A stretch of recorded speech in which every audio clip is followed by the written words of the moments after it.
You have to do it slowly first. Right? Okay? So we're going to do some techniques now. Okay. The most important technique is, see, if he throws a punch, right? He throws a punch. If I block with cross arm, that means I can't get it. Once I block with cross arm, if I had this foot forward, I would not be able to get the counter attack in at the same time. Right? That means I either have to follow through with, say, but if he comes in, right? Follow through with another technique, or I have to use the kick to do the counter attack. Right? So what I want you to do is to throw away all those cross arm block first. Right? Just to deal with a punch in, a punch comes in, right? Just counter attack, right? Or counter attack, or using counter to get yourself to put pressure on your opponent, even though when you defend. Right? So instead of block, then counter attack, you give your opponent more chance, right? So you go, I'm going to do, right? Counter attack down here, right? So don't worry about the follow-up. We just want the first move, counter attack, right? Now, one thing you must watch is that, see, if I haven't moved, right? If I haven't moved, this punch would have gone past my head, right? That means my block would have to be very strong. Have to be very strong to stop this punch because he's lunging with his arm. So that means when you initial block, you must, in that half step, you must move away. You must move away so that you would not have to use a lot of force for your initial block. Right? So you have to coordinate your footwork with your first pak sao block. Right? So we just do a pak sao, and pak sao and lower punch, and then you lap sao and upper punch. Right? So just do that first, right? So that you appreciate that you can elbow up. Then I don't have to worry about the cross, right? Because he can't reach me, right? And I don't have to worry about he can't reach me. All right? But if I keep this elbow down, then he will. So a lot of times that people do, right? It's all right, but except you're releasing his arm, if you push his arm down. So it's better for you to push it, keep this arm, keep this elbow up. All right? So that means you are at the blind side, right? But if I would do it in the opposite way, right? I punch like that. If I didn't step over there, then I would have to worry about this, right? So on here, because I'm controlling the balance, so I don't need to worry about this arm immediately. But once he gets his balance back, then he will be able to show this cross, right? So basically, your strategy is, if you can move to the punch, you can move to the blind side. You don't have to worry about the cross, right? But there's one thing you have to worry, is the spinning back fist, right? So he spins around, and then you just, or you just hit to stop him spin, right? So you have to, if you go to the blind side, you have to worry about the spinning back fist. Not immediately, but, you know, right? Now, we're going to do this one 10 foot now, right? So on a parallel foot situation, right? On a parallel foot situation. So he throws the punch in, right? Now, the first technique, remember I said, you step back and then you step slightly across, right? But in this situation, you step across diagonally to get a distance, to get this one here, right? Then you just turn from there. So you don't need to step back and step across on a parallel foot situation. But you don't step in here, right? So we establish that on a parallel, on a cross leg situation, you step back, right? And then you step across, right? So your foot is landing inside of this foot, right? On a parallel foot situation, you step across, your foot is landing outside of this foot. At some length, then you adjust from there. All right? Exactly. So the press points. All right? So what you do is bang, bang, right? Bang. Then the butt goes up, and you can use elbow. All right? So you could try a variation punch, and then use the knee to hit on the pressure point. Yeah, just along here, if you wear a Western trousers, yeah, that's already a seam. Yeah, just right along that seam. All right, so you can, right? Just straight up. Or you have to learn to use your hip, right? Same thing with elbow. You can go straight up, or you come back. You go straight up, or you go. Right? But you must go using your elbow, using your shoulder, right? But in the knee, you must learn to, right? So to practice, you could do 1, 2, 1, 2. Try to hit, try to touch your elbow with your knee, right? Then you get that hip moving. All right, so you can do that on your spare time. So we're going to move into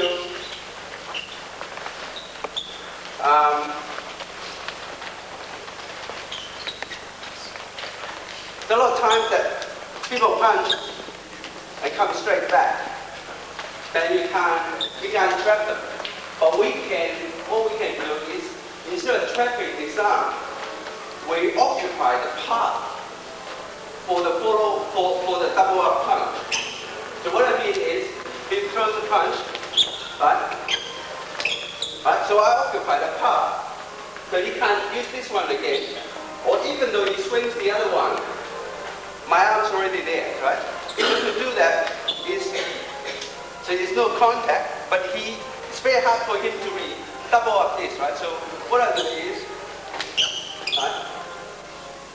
You don't even need to make contact. You just control these points here from the inside. This technique is called a pak sao, chun sao. Right? So instead of trapping, you don't need to actually physically holding on to the elbow or the arm to control the arm. You control the path, right? You do it by positional advantage. Right? So you pass out and chins out, then you stop. You stop the double jab, or jab and cross. Right?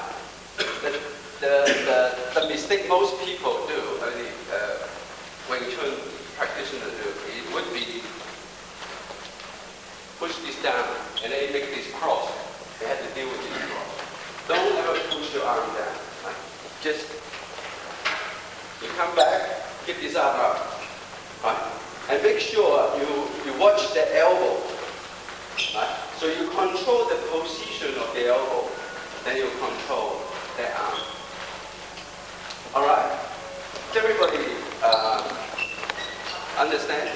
and then you follow through, right? Another thing is that, do it again, let's slow. You occupy nothing. You got to keep this arm bent, elbow in, right? And, right, slight angle, then you're right. All right? So you don't need, because if he punch and come back, you don't make contact. That's the testing time. You don't follow his arm, because once you follow his arm, because he could punch and hit, right?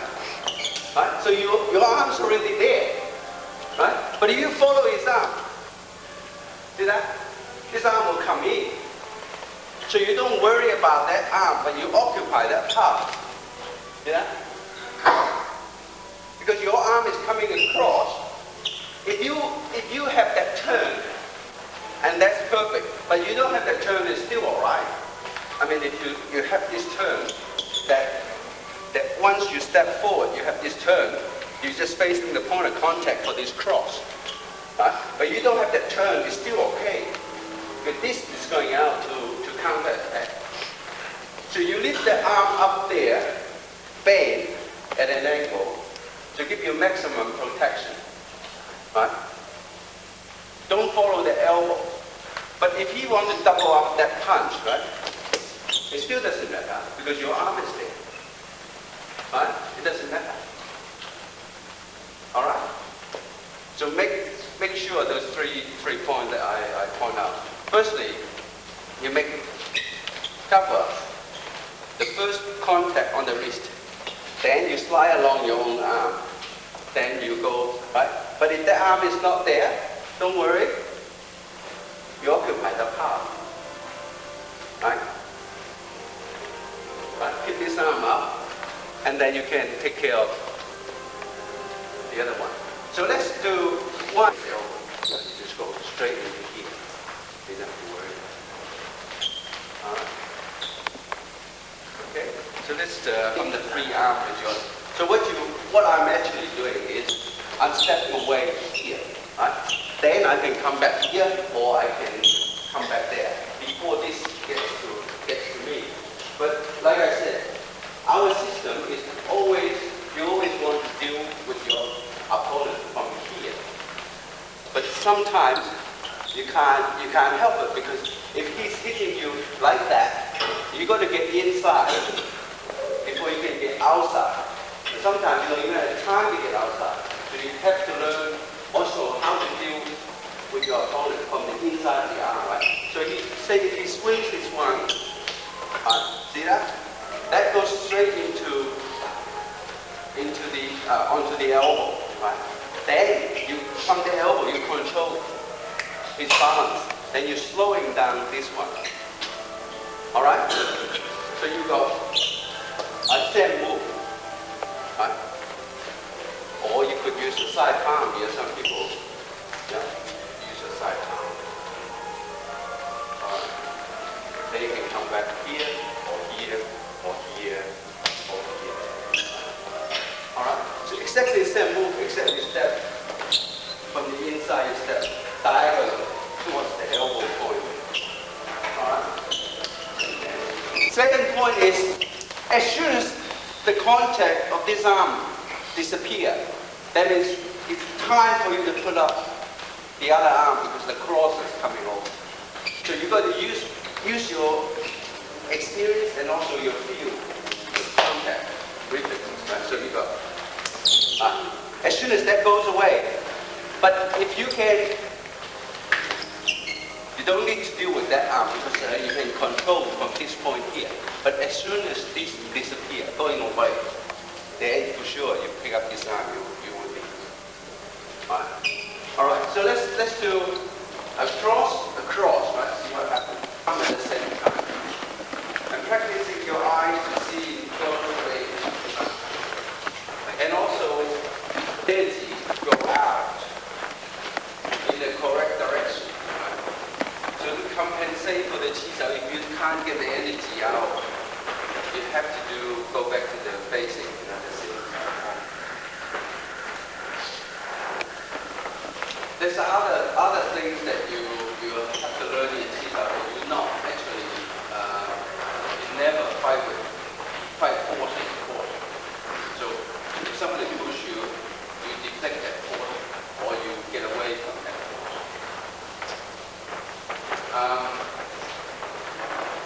we start off, just come a bit forward, right? Otherwise, we start off with the futsal and the left arm futsal, the right arm times up. If anybody still has bad, so the futsal is slightly higher than the times up. And then turn into the bong sao. The bong sao is slightly higher than the fuk sao. Right? So it's not just the pan sao and the bong sao move. Right? The fuk sao also adjusts.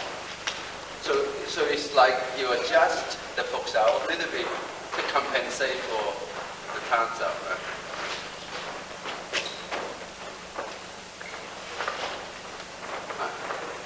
Now, when you do ceiling towel,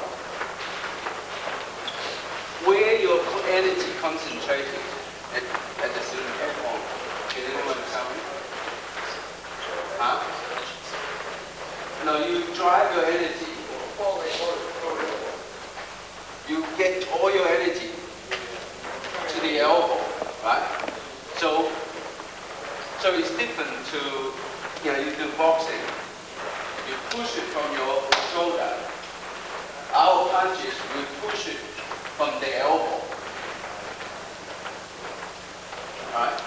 So when you do ceiling towel, you try to concentrate, get all the energy, concentrate at the elbow, so you can drive it out as fast as powerful as possible. So let's do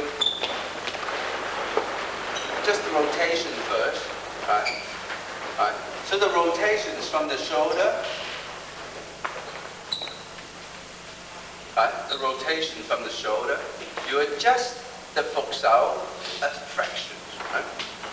Keep the fuk sao elbow in, right? Keep this in. Okay. Yeah. Good. Right.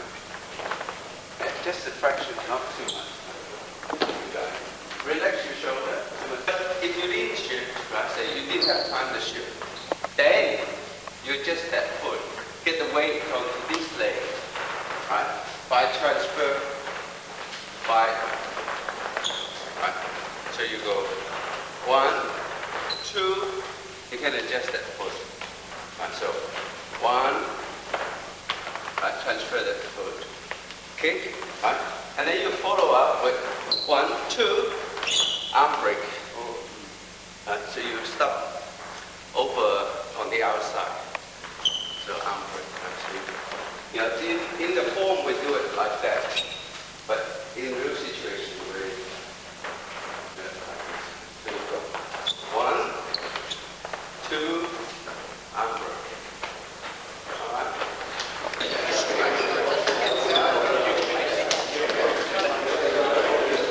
But why don't we do it on me first?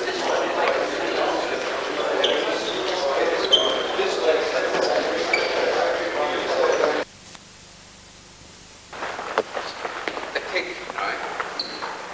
This is like the wu sao that in the ceiling form. Right? So you face this point here. Right? Okay. So in this situation, if he gets away in this, right? So you got this movement, right? So you got arm break, right? And you got arm break, and the palm strike, right? So you could from here, you could just use it with palm strike or arm break, either one or the other. All right. So this time that we follow up with the palm strike. All right.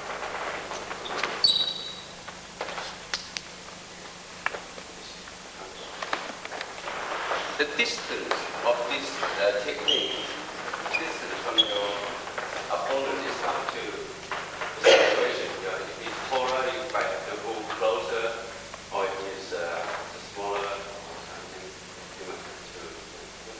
to make a difference for kids involved with foot of the heel. In doing the heel. Yeah.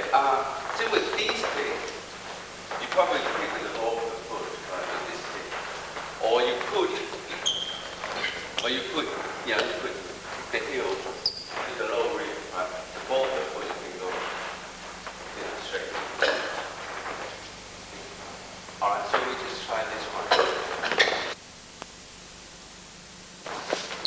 So you cheung out and not laps out, right? Cheung out, laps out, a kick, right? So this, so after that, cheung out, laps out, step across, kick.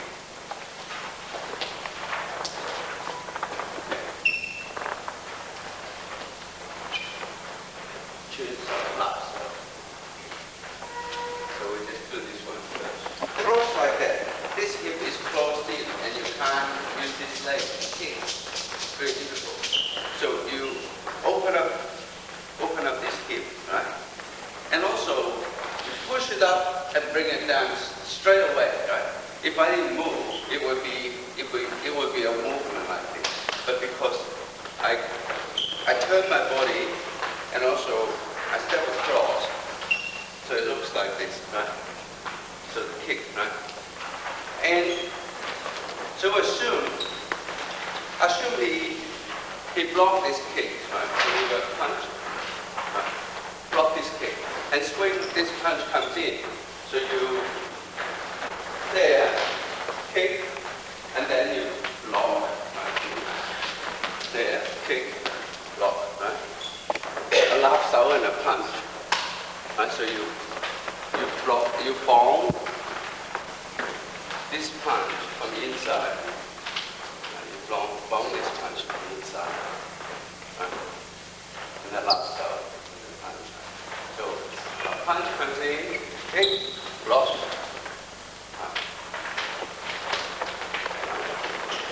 And then the punch comes in, right? So you can't stop here. See, in the form you turn, right? But in real situation, you can come out of it, If you block, if you bomb in here, you can't get out, You got to step back, get out, and this one coming along, right? So what you need is straight away you got to bring this arm around so you can stop here. Control this fist.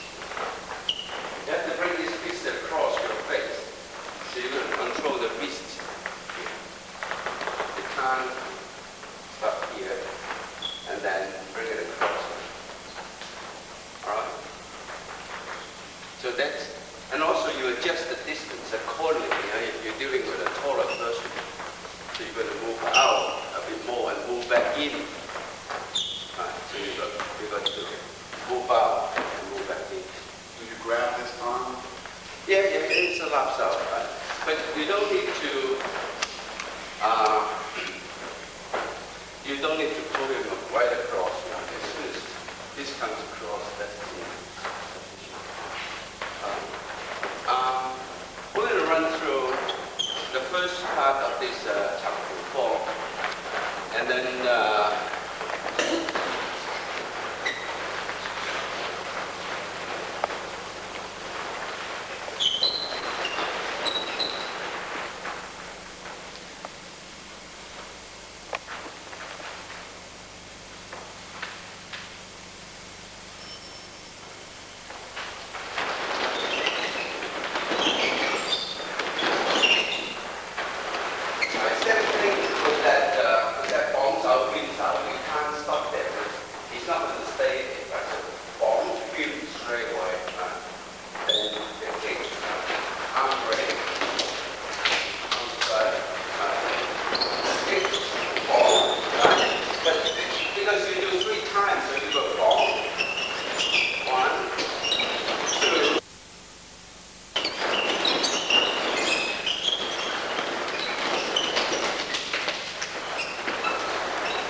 7, 8.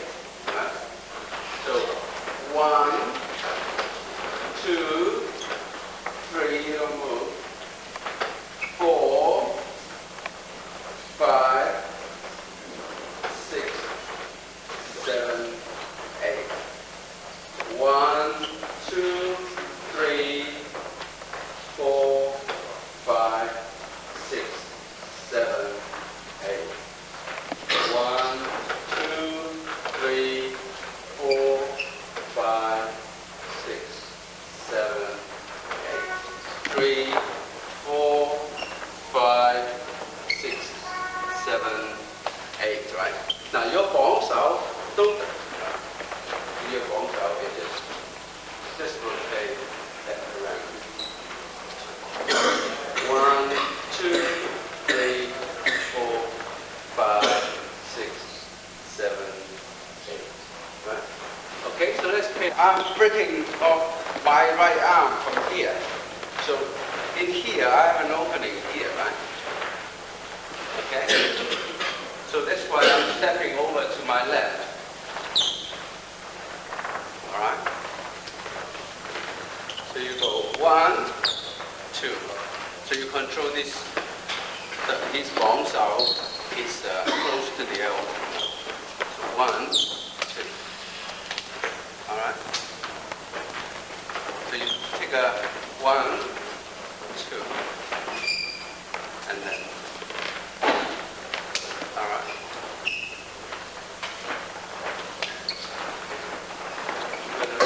Just marks out.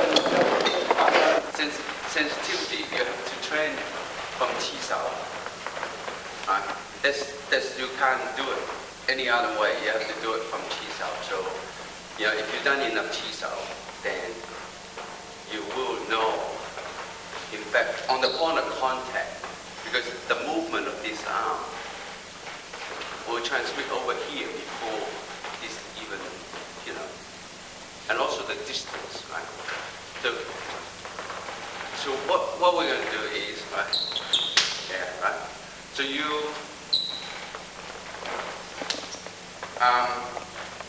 if you check the elbow, then it's very hard for this arm to do defense, right? Because you check the elbow.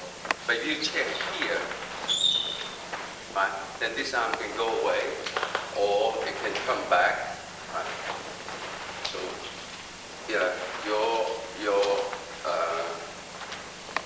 that parks out you apply should be on the elbow.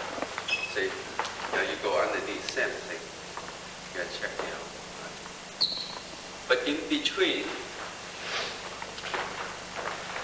see, in Wing Chun, you always prepare for the interruption. So that's why you have to have reasonable balance at all times. And you can interrupt what your movement. So the interruption is at this point whether if this arm comes along, right, or you have to come back to defend this one, or if you can actually, control from here, right, or even up here. All right. So let's do a couple variations. Right? You still do the bounce out, and then you go straight into this one. All right. So you got there. Do this. So you squeeze the jaw. In the form, we got from here, right? We got this one, right? But in practice, you got to swing, right? You got to swing, instead of pulling this leg back, you swing this one, pull this back. It's just the distance, and also you got the second defense here. Right? So just swing out and coming back. All right? So you just walk. Right? And then you go back.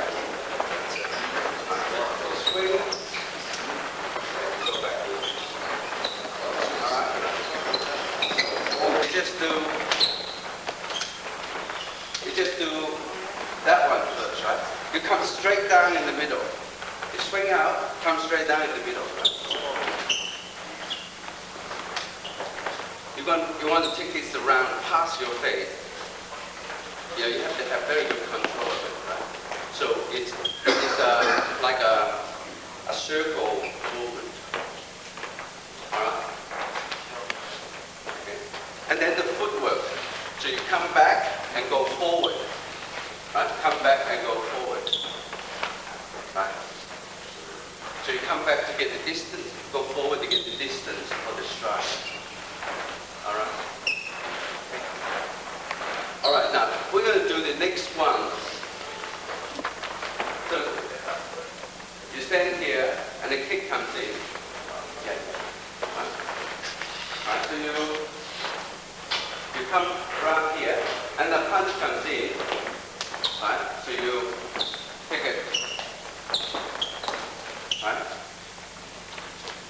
So you palm like a tan catching that punch and then turn around to get control the double palm strike. So you go palm, right, double palm strike. Right.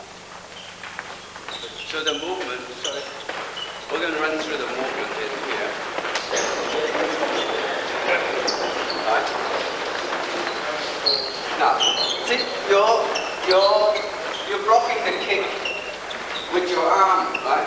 When the lower bones out. So everything comes from one side of your body. Right? Right. Then you take this and turn it around and then strike. Right? So 1, 2, 3. Right?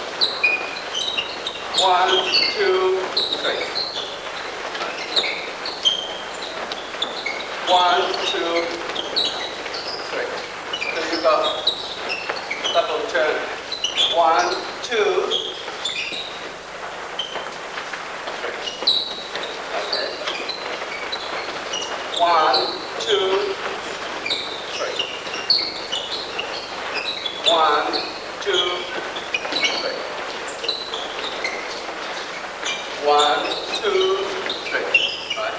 So it depends on how high this punch.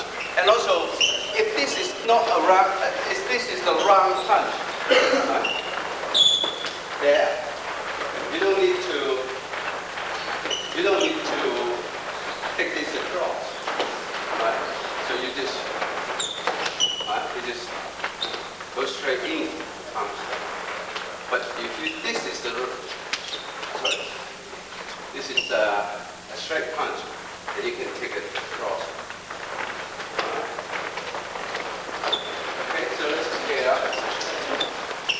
You know, pushing that kick away, right? But what you really want is stepping away and roll that arm, right? And also, this arm is very important.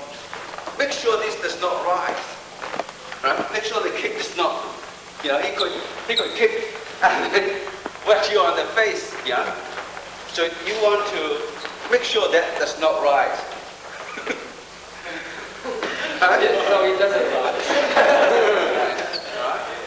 So you step away and roll this and make sure this traps that leg there. Right? Right? Then you worry about dealing, because you're very far away from the arm anyway. Right? So you have plenty of time to deal with the arm. Right? But if you stay in one position, what happens is, then you have to deal with the arm, you're in trouble. Right? Alright, that. And put more weight on the back foot, because you're going to step in anyway. So you put more weight in the back foot.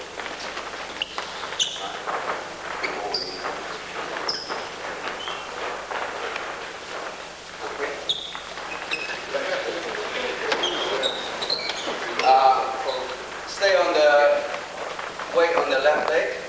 Kick, kick. 1, 2, 3. Right. Okay. And then 1,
And using this part, not like that, right?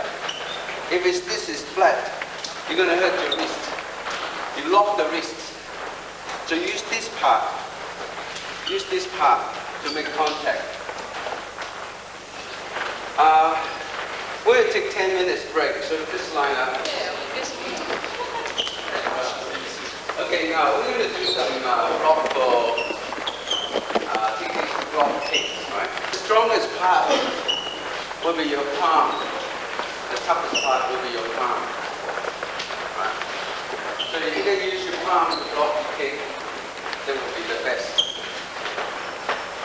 You can use the gum sound that we're using, we learned before. You can say it is a round kick, right? So you're just using your palm, right?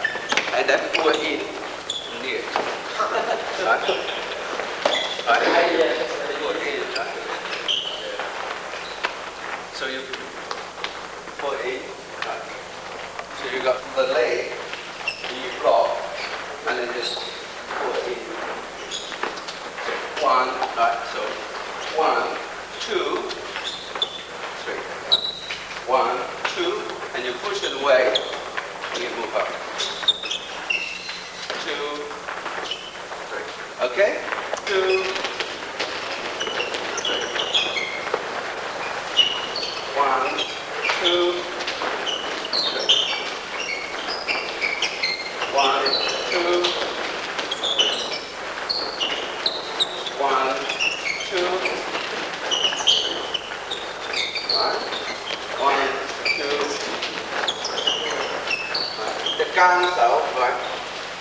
So a gang sao, and then you just catch. You just catch from so from here a gang sao you catch, and then you same thing. So you just slide along. So you can be a front kick, can be a side kick, can be a round kick.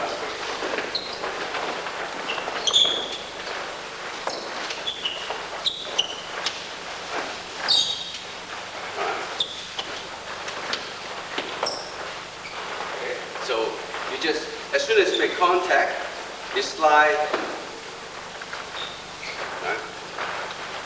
You slide, so you catch, then you can control. Right? Then when you go in, you check the nearest elbow. Okay. So separate, divide the breath into equal parts, right? So you get up to 6 or 7 or even 10 breaths in and then out. And so that's part of control. And then you reverse that. That you do 1 breath in, 1 breath out, 1 breath in, 2 breath out, and 3 and 4 and 5, right? So that's to control your, and then you do breathing like this, right? Just shallow breathe, just using your, and then you increase the speed,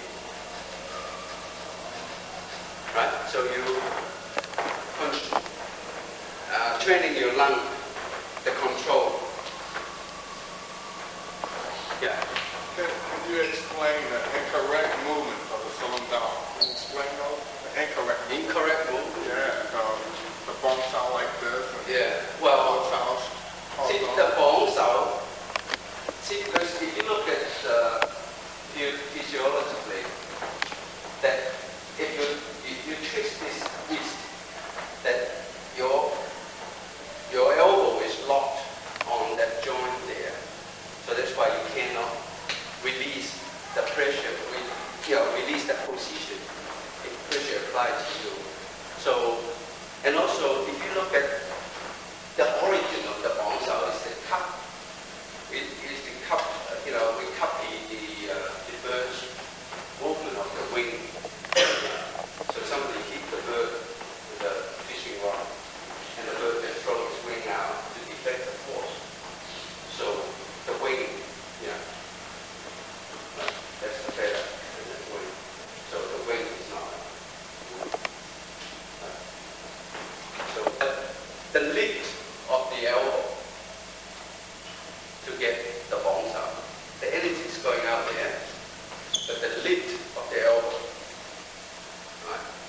must learn how to loosen up the.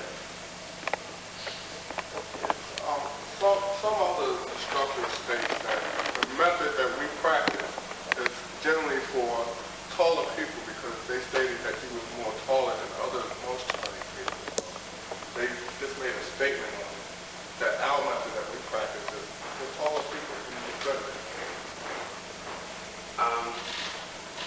Listen.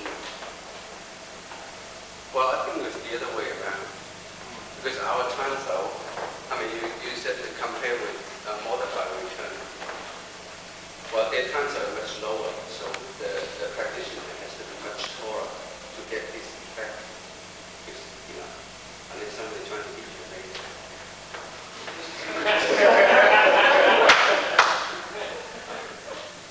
So, but our transao is,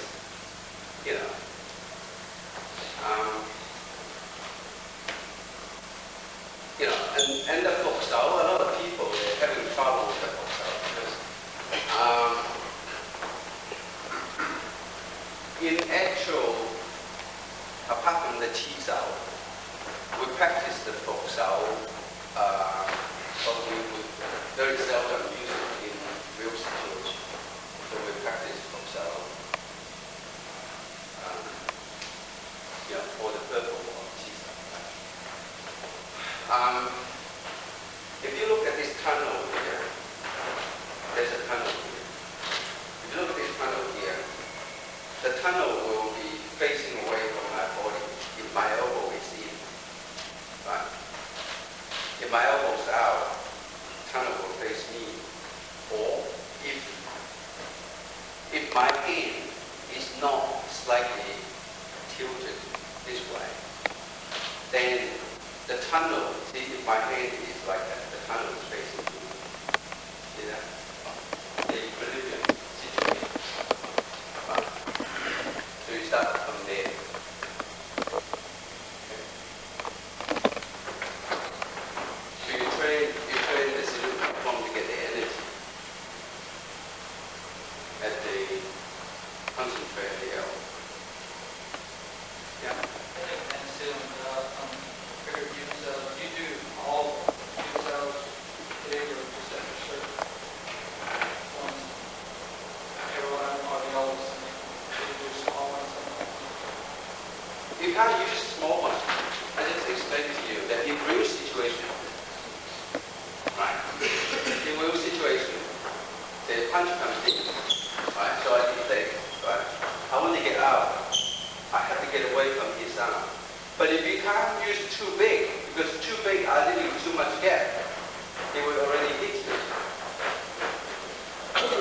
Right? So you have to find the happy medium. Right? You can't have it too big. You're wasting too much energy, too much distance, too much time. So you have to learn to find the happy medium.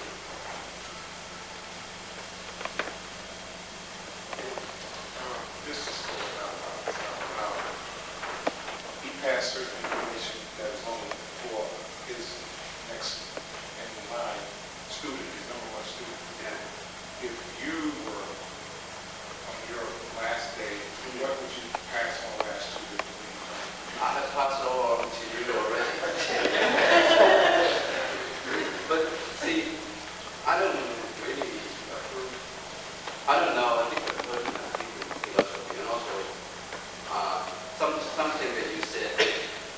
Some people said in the Roman days may not be applied now, or some people said something said 20 years ago, 30 years ago, probably not, because we live in a dynamic age, right? So I really believe that in order for the art to be healthy, you should not be sensitive. You should be given. Even though there's certain things that certain techniques that I would not favor very much, I still would teach it because I might be, because it's my field, I might not be suitable for those techniques. But someone else might be. So why should I censor it? Because I don't know because I can't do it as well. something I can do as well. Right? So I think that, if you were teaching, you should pass it on, but also you should keep an open mind too, that review, your training method or teaching method, or to suit your student.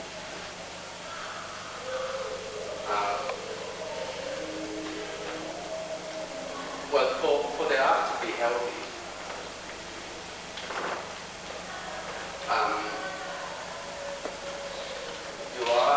I think if you're going to promote the art, you have to be fair to the art. Yeah.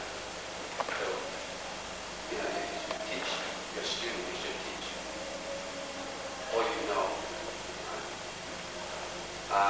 So that there will be more people doing research, doing training, and putting back into the art.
Without moving the box up. Without moving it.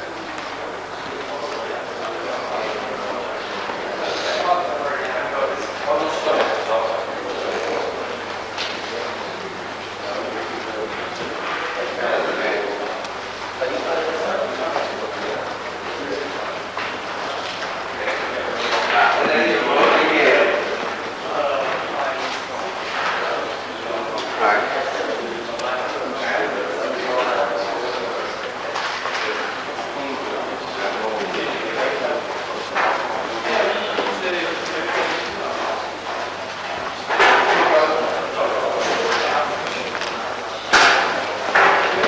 And then, yeah. Right. Okay. So just keep going and then I'll come back here. Alright, so this group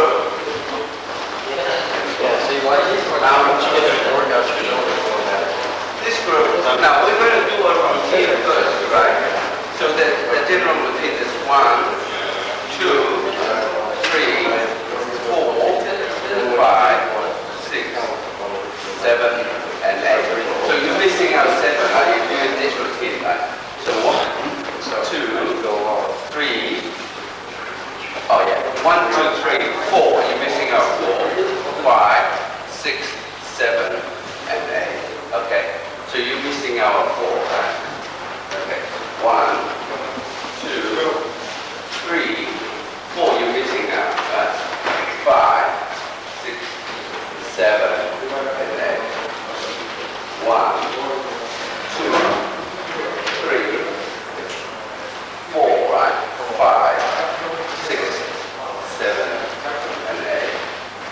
1, 2, 3, 4, 5, 6, 7, and 8. Okay. So you do this, and then I will come back here. Okay. The row. Just do the row. Right. One person is right arm, one's right arm, the other person is right arm, same thing. Right? So, but you got 攤手, 伏手, 綁手, 伏手, 攤手, 伏手, 綁手. Okay? Alright, so you pair up and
because my arms are together, you trap,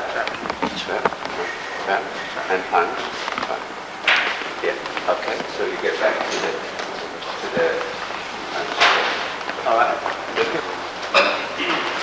Pushing your, right, so he pushed my arm there, and then he trapped, and then you take a step back. In a bounce out, a right bounce out, you take a left foot back. A left bounce out, you take a right foot back. So the force is going away from you. Alright? So that is your more or less basic defense, basic counter defense. Alright? So the person take your arm across, then because a lot of pressure going down here. So you take a step back, release the pressure, and his arm is being deflected. Okay? Just do it slowly first. Once you get the hang of it, then it's very simple. Alright? Like that, there's nothing to trap, right? Because he comes straight down, you come straight down, there's nothing. So I just can avoid. But if you're slightly pushing my right bounce out across, and he's going down here and trapping two of my arms. So you let this one go, right? So you step the left foot across, coming back. So you do a bounce out, but after you've done this, you don't need to deal with this one because that's what you want, right? The opening is here, right?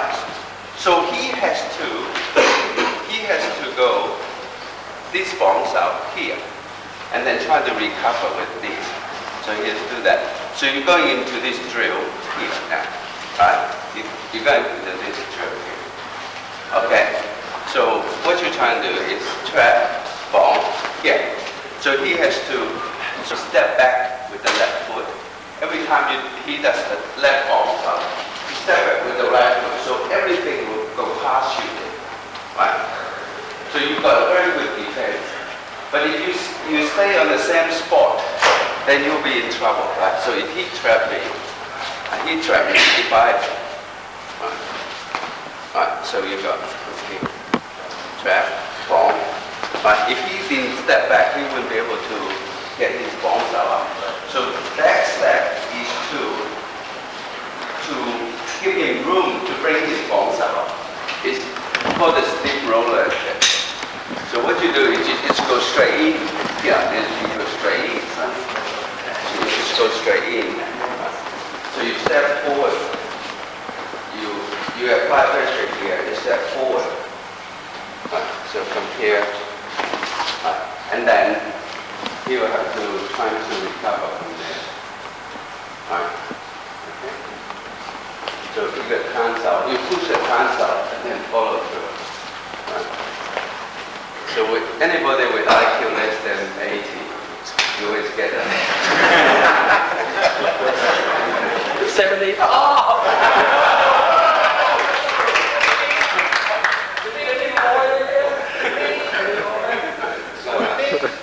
So you basically what you're trying to do. So they will bring this arm down because they have been trying to stop it. Then this is over. So you step in. So because they will have to use the body. That is not the proper defense. I show you the proper defense. So once they start doing that, then this is wide open. So you, right? Right. So you always get them on the top. Right. So but you take that step in, and then you go. All right. Just defend that. You can defend the whole angle, right? So if he charge in, right? He charge in. So you have to defend that, but you have to go cover this elbow, and you go around it. So everything's going over there, right? So 1, 2, then you have an opening here. But if you just try to stay here, then he's going to, and you defend, he'd be under pressure. All right. So what you do is 1, 2. Then you take this step. Why you do that? Then you get. So everything is over there. So you actually trapping the elbow. Okay. So it's the footwork, right? Doesn't matter how your arm, how well your arm performs.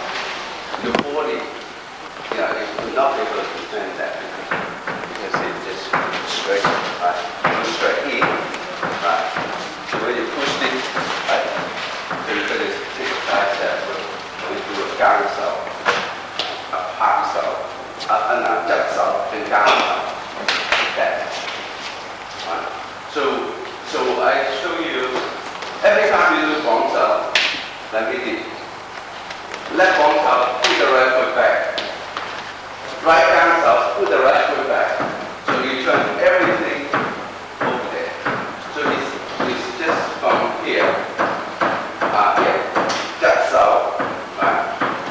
Bounce out, right? So everything over there. Then you need a very good position. Now, another one is that if you use your bounce out, you bring this arm slightly across, right? So it smokes out slightly across. Then you can trap from here, right? Now, but usually if you lift this arm, this will go straight into you. Right? So you either will trap very, very fast, or you have to see that you have to shift slightly across there. Right? So you've got this one does not come in here. Right? bring this arm, see this folks out, right. This folks out slightly across. Then you got to there. But if I lift my folks out here, he's gonna hit me, right? So what I do is I set slightly across. Then yeah. Yeah. Yeah. Right, because it's all in one movement. It's all in one movement. Because you want this room a little bit more. So if you really tight, then you get your arm angle up in here. So that's why yeah. Okay. So you catch them sort of wandering away, thinking about what to do for lunch. So it's all about. But you lift this arm, he's going to hit you, right? So you take that foot as well. All right.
How you should practice. And also this poster there, there's just a lot of angle. You can't learn from poster, but you can use that as a reference. Or, you can use the tape as a reference for poster. Okay.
All your techniques are dealing with the person in front.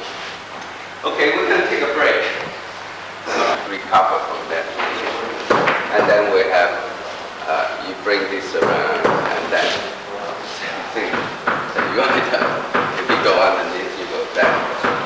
Or if you go on top,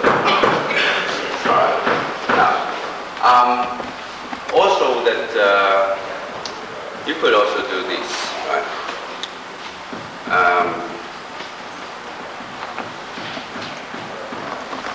See, if somebody is putting a lot of energy, a lot of force towards this, right? So what you do is you do a jut sao, side step. Usually you side step because you're already on top of this arm, right? So you do a jut sao, you side step. So you go to this bong sao side. Okay? Alright.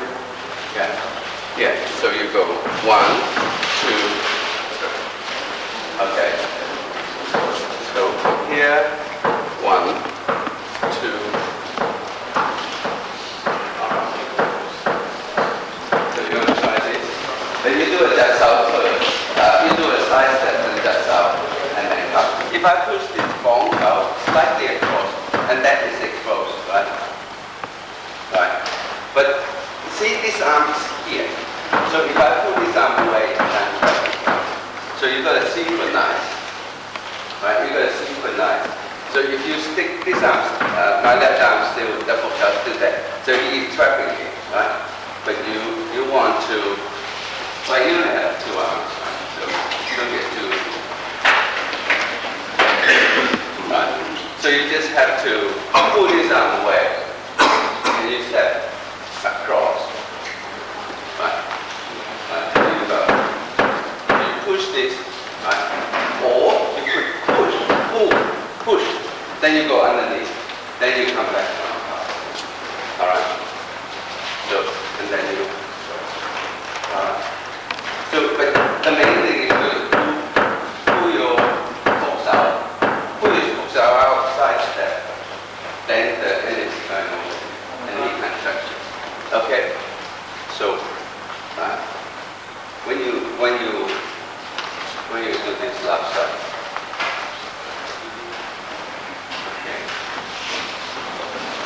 ways, right? 1, you parallel arm.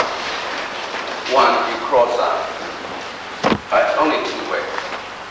So with parallel arm, if he's on top of you, your defense is using bombs up, right? Okay. But if he's underneath, then you already got the pass out, or the shoots out, or the last out. Okay. So you have to make bombs out. So we're going to do some bombs out drill, right? Basically, you bomb, right? You make sure it does not come over this way. So you got from here, and then bomb. Now, a lot of people get a bit lazy. After 2 or 3 times, their arms start going over here. So you got from here, bounce up. Then, once you go over here, you trap. Just open the trap. So that gap has to be filled. If I trap, this arm can go away. Right? Okay? Right? But if his arm is here, then you trap him, you can't get away. It's very hard for you to do. But if it's here, you trap, you just pull this arm away. Right? So you have to recognize that. So that is, you pick out where the weakness is. Right? So you have to know when you trap, and when you don't trap. Right? So you go from here, right? So we've gone over there. Okay. And then the last time you go back across the top. Right? So the same thing that you push that, and then you trap both arms. Right? You take it. Right? You trap both arms. Right? So because this one will not reach you from here. Okay? Right? It works for somebody that's really pushing you, a lot of energy. Then he will go with you. Right? If somebody very reserved, it's hard because he will double up. All right. So you take that across, down it out, and then trap. So this will not reach you. If he comes this one, so you just trap. All right. Let's try this. You have to lift this arm, otherwise you trap your own arm, right? Okay. So you lift this arm, this comes straight into you, right? Even though you're pushing this down. So you got to step away, right? And also because this one is free now, so you got to step away, so you can take care of the other one. So you do ganzao, you go to the opposite direction. The guns are going that direction. You're going opposite direction. You step in on the floor. Step in. No, you step. Look, once you're there, so he used this one, then you still go over there. Don't step in. Once you step in, his arm is gone away. Once you go there, he just pull this leg away. Right? But you want to pin this leg. You want to actually pin this leg. Then he can't go away. Right? Put his weight on this leg. Then he can't go away. You pinch the elbow. Right? You travel down. Right? Yeah. So you trap. Right? So from here, you pin the elbow. And then he used the arm, you block, and then you trap both arms. Right? So the arm has to be crossed. Right? So the best way is you come over here. I come over here. Good. And then once I put it right here, but basically that's what you're trying to do. Right? Then you pin the elbow, right? So you pin this elbow. Right? Pin the elbow. But you don't want to pin over the elbow, just on the elbow or slightly under. Then this arm is not free. But you pin here, this arm is still free. Right. So you create an opening so you can create an opportunity.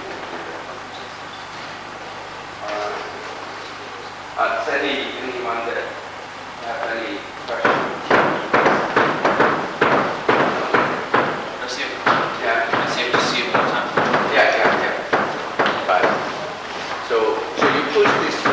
You push this one slightly over, and then you come in, right? Temporarily trapping this one, then you pin this one, right? Because you can only trap this temporarily from here. You can pull this out, right? Or you can lift up the box out. This one is free. Right? Okay. What came after that? So you pin the elbow. And then if he executes this one, then once you block, then you can trap. Right. So the other one that what you do is you pin the elbow, right? You pin it this way, right? So he executes this one, you can trap, or you can trap here with the elbow. But that is not very free. That is quite free. Right? So you only sort of like a temporary. It's better than you trap using this arm to trap on the elbow than you truly trap. So if you stand here, then you truly trap. But if you are here, that's not trap, right? But you still got like fraction of a second that you have two arms against one arm. Right? Okay. Now we're going to take a break for lunch, and we'll be back at 1:30. There's two ways that you can make contact. There's many ways, but two ways you restrict. So you can contact this way or that way, right? And then you make contact this way, right? aeronautical sound, right? So, you throw, say I throw a punch, say I throw a punch, and he blocks like that. All right, say I throw a punch, he blocks like that. Right? So the most vulnerable point is here. Right? So punch, right? That's the elbow is the most vulnerable point. So if I throw a punch, and he can trap this, right? He can trap this. So you learn to deflect. You know, in a certain form, you have all these movements, and then you have that movement. Well, in the advanced that. So every time that you rotate your arm, you deflect the energy that applies to you, right? So from here, right? So he do a park out, head punch, right? So my energy is going over there. But if I turn, I rotate my arm and turn. So deflect this energy, right? So we're going to do some applications now. So I throw a punch, and you fight for that split second and attack the vulnerable point. Your punch, this is the vulnerable point. If you throw a punch, that is the vulnerable point, right? Because if he throws a round punch, right? So I pin his balance over there. So split second, I can. Right? So the elbow is the vulnerable point, the point that you're trying to get. All right. So let's do some drills like he throws a punch, so, or I throw a punch, right, and then I go for. Okay, can we do something like that? Sure. Okay. Right. So I throw a punch, he breaks, and that's the vulnerable point, right? I expose this point here. Okay. So he's gonna trap this point here. Right? But because I deflect here, then I turn. I rotate my arm. Every time you rotate your arm, you deflect the other person's force, right? So here. Okay? Right? So same thing that at a point, reflexes. What are we talking about? That means from the sensitivity, from the point of contact, you feel, right? Just like you fishing. You throw a line in there, and then the fish come, take the bait, and you feel it, right? You feel it. So you react to it, right? So you have to react to it. So all depends on how fast you react to it. Then we go back to the first principle in Wing Chun. What's the first principle? Speak up. Speak up. Don't fight force with force. Okay. So if you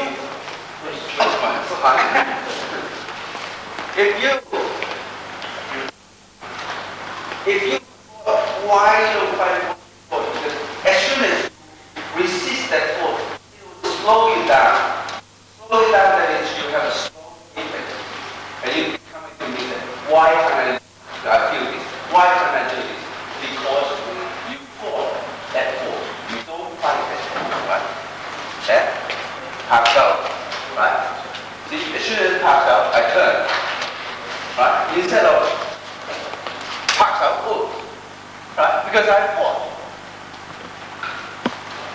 Right? So you have to react to that. The end is coming in. You turn. There's many things you can do. You do that. You can do a pass out, and then you're already in the counter attack. Right? You cannot use your eyes. Your eyes are useless.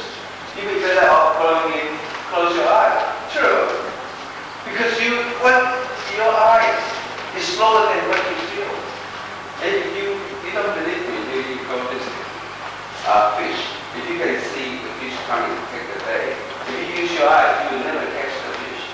Because by the time you see, it's too slow. You gotta feel, right? So just let your, and also you cannot think. You cannot think and say, that's what I'm going to do. Too late.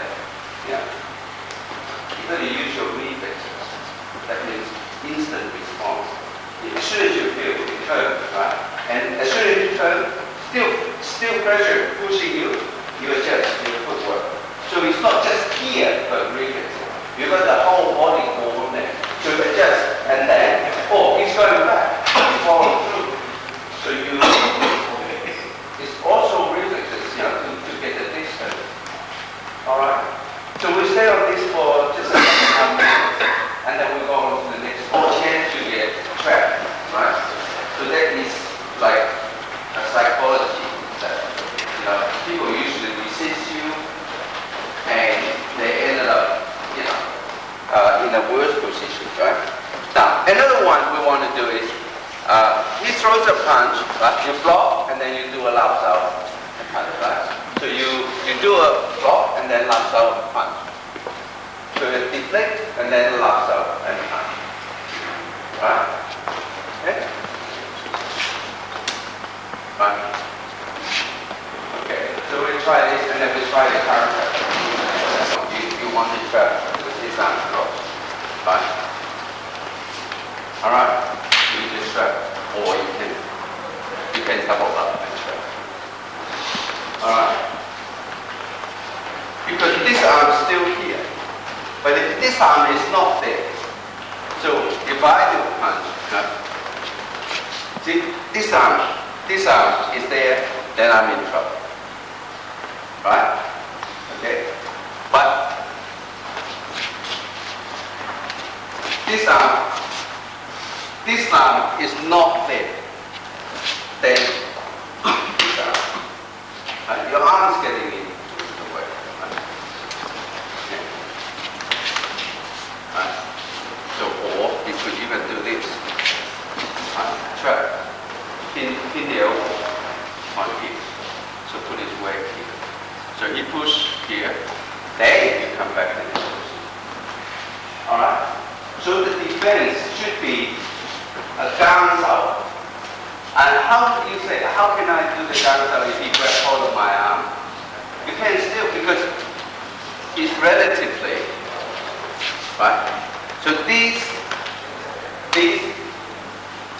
arm, say, okay, you do the arms up here, right? So this arm is restricting the arm, alright?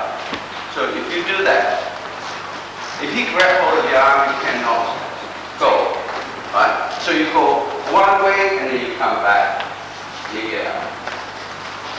Alright? But if he does not grab hold of your arm, right, then you go to the outside. Alright? He's going to do a last out, whether he's going to do a punch or on top or underneath. You still do the same. Alright? So you throw a punch, right? You do a last out. Straight away you do, otherwise you wouldn't get out, you wouldn't get stuck there. You don't wait. And also if you wait, so from here, you wait, and he can do all sorts of things, So you don't want to wait, right? So you go from here, you do that, right? If you sorry. See, but it doesn't matter what I don't care what you do. So you do that. Or if you punch low, it's the same thing. Same thing we do. Because you cover all the gate, you cover the middle gate, you cover the upper gate. Right? So after that, see, because also reflexes, if you got nothing in here, then you can straight, right? So he push you, then good, right? Because you just go by the force. You don't quite force the force. Okay? You always have to face the point of contact with all most of your defense are at the center. So a lot of times that it doesn't work because you face here, it doesn't work. So you got to face the point here. You face this point first, right? So I'm here. So I want to go over there. I push this arm to my shoulder, and then I bring this arm up, and then I go over the other side. But go to the inside, no different. From here, right, I pin the elbow from the inside, put its weight over here, and then I go inside, we can go outside. So this, and also something parks out here, right? Because you get that force, right? Because straight away this punch is coming in, so you put your arm up because parks out kind of go out. So you put your arm up, then you can track the other. Right? So that's very useful, for application, in real situations. It's just drill until such time that we do it, without thinking, without looking at it. All right. So that concludes the Wellington seminar. Now we're going to go on to the cheung briefing. So thank you very much.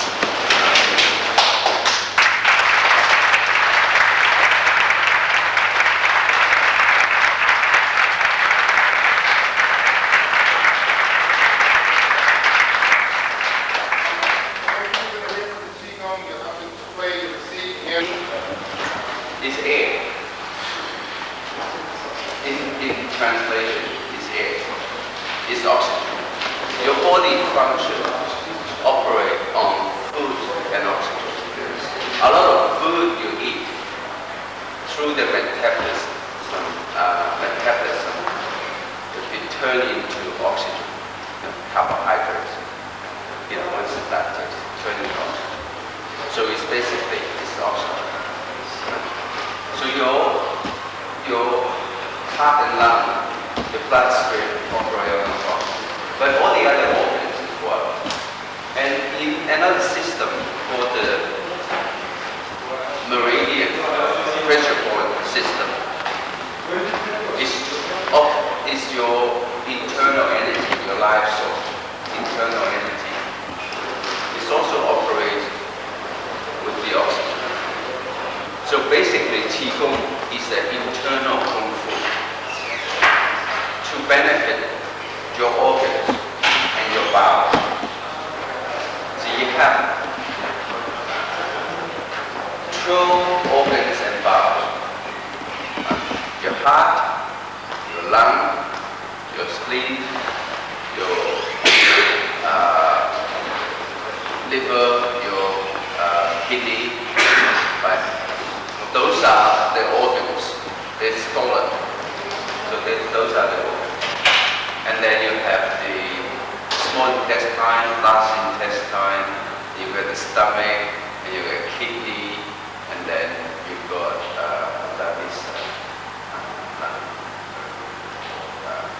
small intestine, large intestine, stomach, kidney, and bladder. Not kidney, bladder and gallbladder. That's the bowel. That's the hollow. But there are another two organs. And the one organ and one bowel is not there, but the function is still there. It's to do with your emotion and your desire. So the one that before we kick out of Eden, when we kick out of Eden, they're taken away. So it's no longer. But the meridian is still there. Right?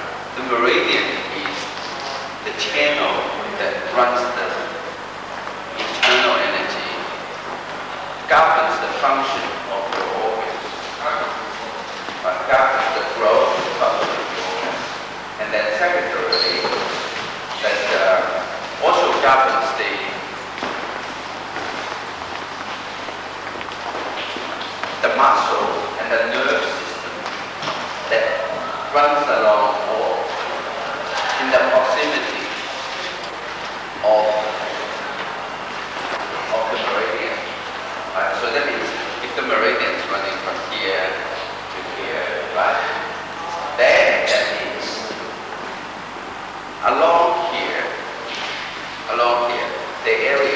all the nerve system,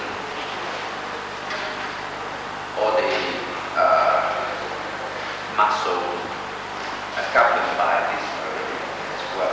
So that's why you read about people that can operate without anesthetic. You can use, few pressure points. You can apply local anesthetic on the specific locations. Okay. And also that because the pressure point, each meridian had numerous pressure points. Some have 9, some have about 70, numerous pressure points. So each point is like a junction in the railway, in the train system. That's like the train stop. People getting on and getting off. So each point, the energy get on and energy get off. Alright, so far so good. And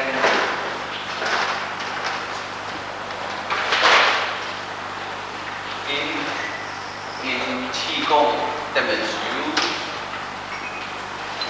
breathe a special way. You direct the oxygen to a special meridian.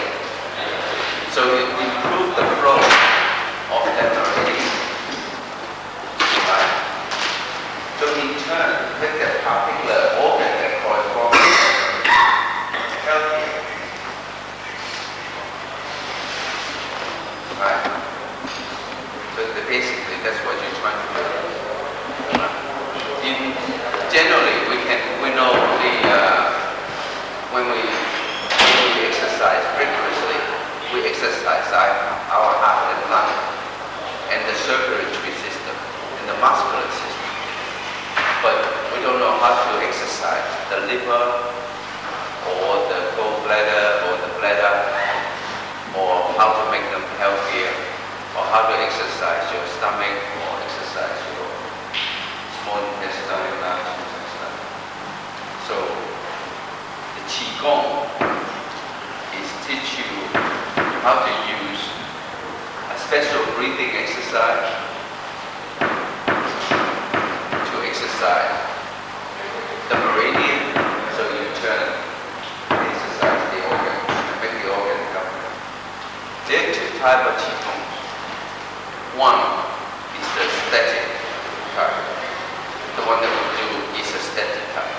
But there are also a mobile type that you move around. Right? So that is harder to achieve because you have the sequence. Right? Okay. So maybe we should do some Qi breathing first. Right? Just relax ourselves. Then we can go into the meditation. Then I try to explain to you what Qigong to do with meditation and what's that got to do with making the mind healthier, the body healthier, increase your self-awareness and all that. Right? You can sit just comfortably, but the general meridian that you want to operate on is the center. The two, one divides the body in the front, and one divides the back, here, the back, from the back, right? So the one in the front is very much used in a lot of meditation, a lot of breathing exercise. If you have done yoga, they use mainly the front one. Right? That's where you store your energy. But the back one is also important because the back one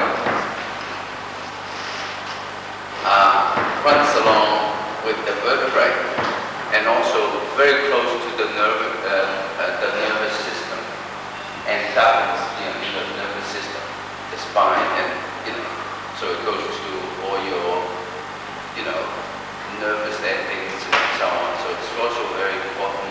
And also the vertebra is like the pillar.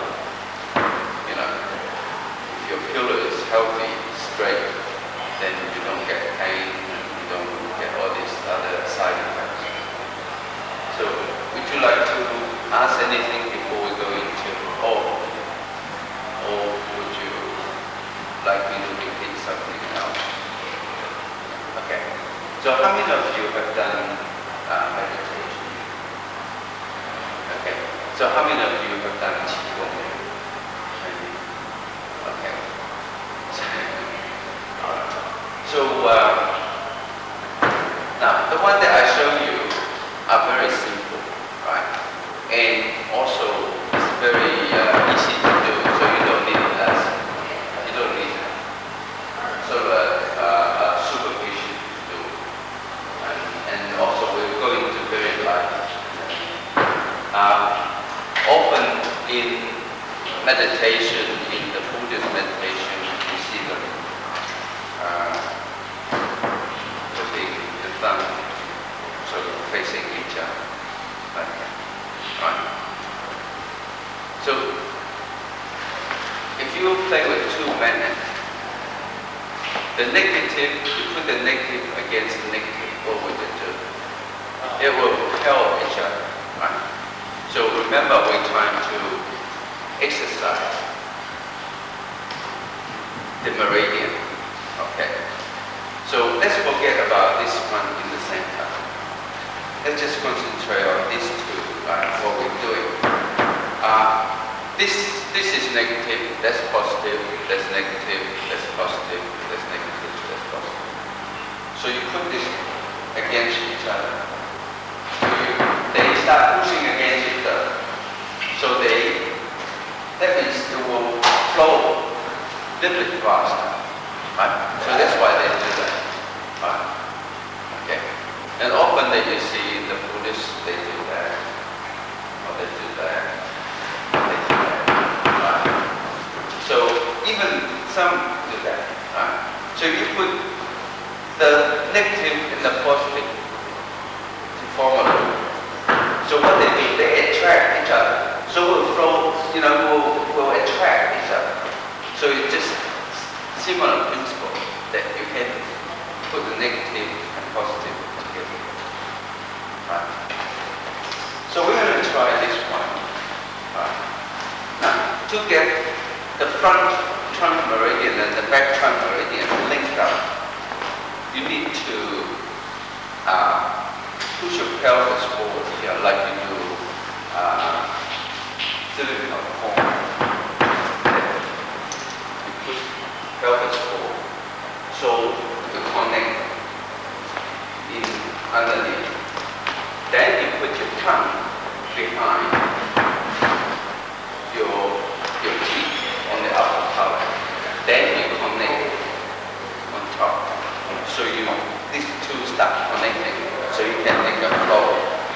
But that's one of the main reasons. There's other reasons too. Because once you put the tongue up there, you nourish your system. So the saliva is a very good medicine. So when you're breathing deeply, the saliva comes down, and then you swallow. We won't go into detail how you swallow, but you just swallow as natural. But there are other techniques too, but that's too detailed. It's not really that important. But you swallow the saliva, and it, Cheung, if you use the saliva, can you put on a wolf? Well, animals do that. It's a very good medicine. Right? The saliva, in fact, is a very good medicine.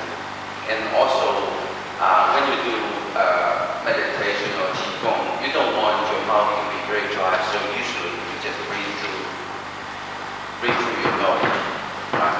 And breathe out, right? See, the system I give you is slightly different to most systems, but because it's so simple, and you will not have any side effects.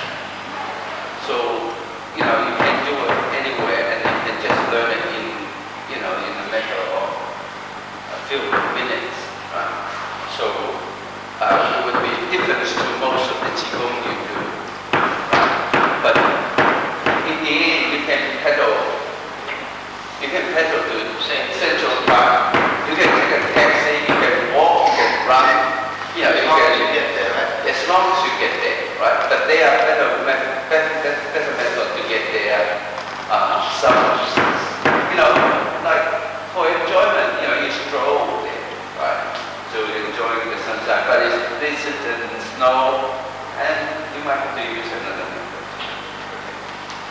So we won't even do that.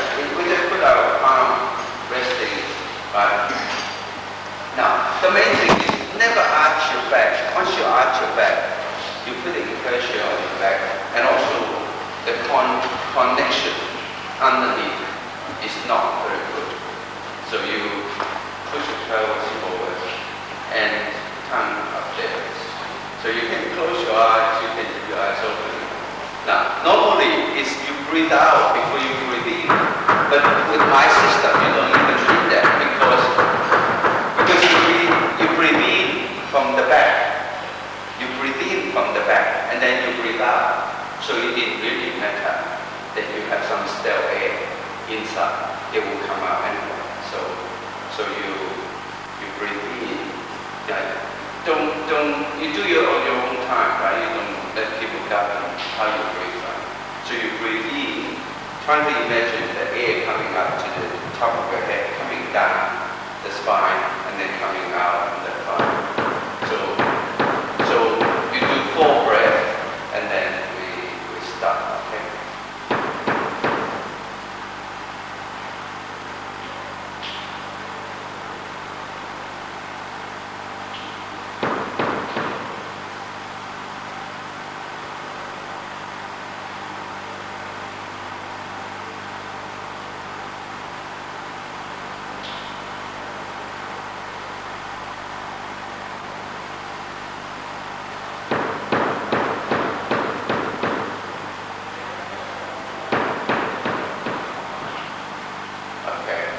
Just rub your hands together. The reason you rub your hands together, even though you're not doing your hand, the meridians from your hand, you still feel your hand very warm. So there's excess energy. So you rub it away, right? So, does anyone want to ask any question and feedback, anything? The other day you were talking about how a lot of so-called Qigong masters use hypnotism to convince people that they do incredible things. Yeah.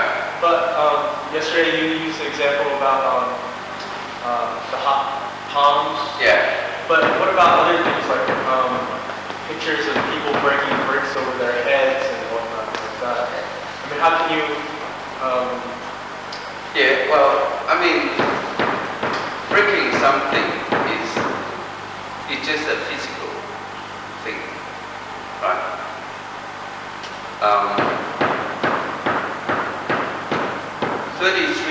32 years ago, I just arrived in Sydney, less than 6 months, and they have a Japanese ship doctored in Sydney. So they have in those days they don't even have karate, or they have a judo and jiu-jitsu.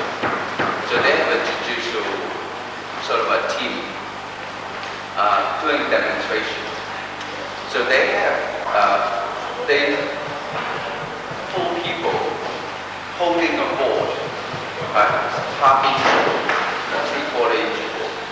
2 person holding on one side and 2 person holding on the back. And the Japanese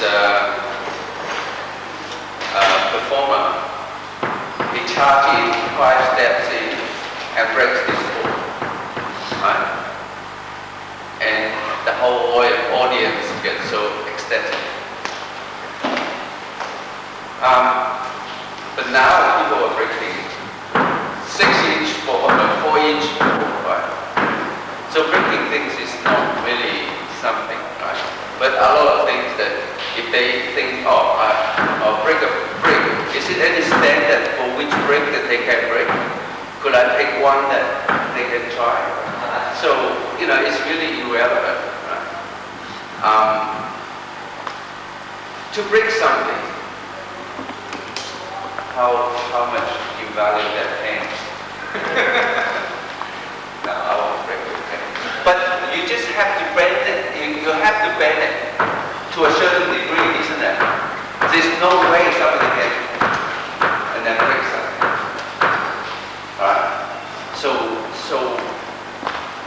Well, my advice to you is, if it doesn't go, because we live in with the law of physics, it doesn't go with law of physics, right? And you better look at it very carefully. Another story, 10 years ago, 1983, and my first trip to America. And I was doing a seminar in Irvine, Orange County. One of my students that come rushing to me. I mean, he came like rushing to me like 500 miles. You know, he drove all the way from somewhere, from San Francisco, to come see me.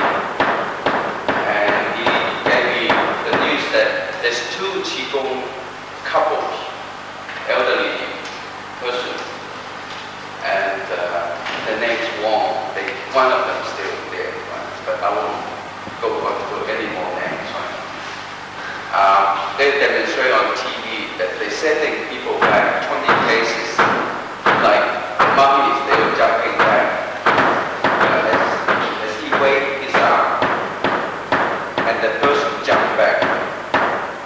Like monkeys. He's demonstrating moving people without even touching them. Right? So I told him, I said, that's impossible. Right? And I said, look, I worked 4 weeks. My seminar money. He can take all my money. If he could just move me half an inch back, I would sit there. Right? And he could just, so he rushed back with my money. Right? And then, but at that time my seminar's finished, so I also, the next day I went to San Francisco.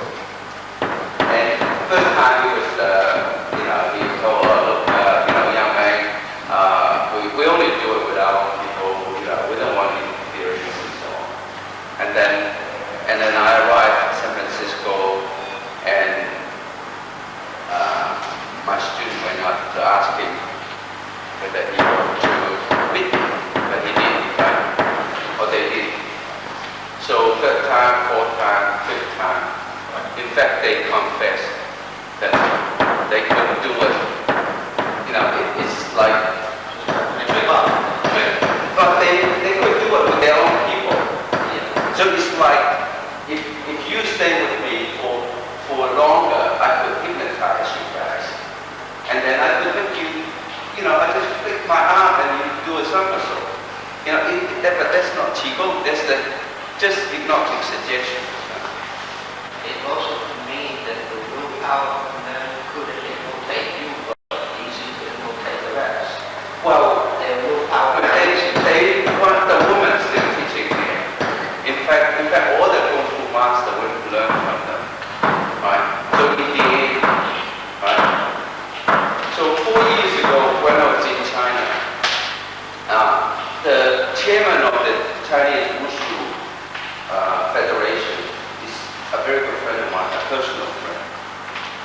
And I happened to be there. And they had to sit in an examination for the 6 best qigong master, but most of them come from the south of China, because the south is more shifty, more, sort of streetwise, So they want to apply membership into the Wushu Federation in China. So there's a panel.